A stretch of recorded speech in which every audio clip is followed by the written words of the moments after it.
বিএনপির চেয়ারম্যান তারেক রহমান সাক্ষাৎ করতে এসেছেন এনসিপির আহ্বায়ক নাহিদ ইসলামের সঙ্গে এবং তার গাড়িটি এই মুহূর্তে নাহিদ ইসলামের বাসায় প্রবেশ করেছে। সেই চিত্রটি আপনাদের দেখানোর চেষ্টা করছি।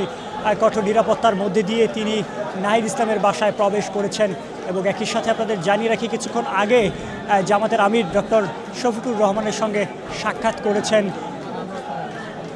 বিএনপির চেয়ারম্যান তারেক রহমান। সবার জন্য ভালো চপস্টিক ইনস্ট্যান্ট নুডলস। নির্বাচনের পরেই এই প্রথমবার জামাতের আমিরের সঙ্গে সাক্ষাৎ করলেন, করে তিনি সরাসরি এসেছেন এনসিপির আহ্বায়ক নাহিদ ইসলামের বাসায় নাহিদের সঙ্গে সাক্ষাৎ করতে। এবং আমরা দেখছি যে এখানে আইনশৃঙ্খলা রক্ষাকারী বাহিনীর কঠোর অবস্থান। একই সাথে আপনাদের জানিয়ে রাখি ইতিমধ্যে নাহিদ ইসলামের বাসভবনে এসে পৌঁছেছেন বিএনপির চেয়ারম্যান তারেক রহমান।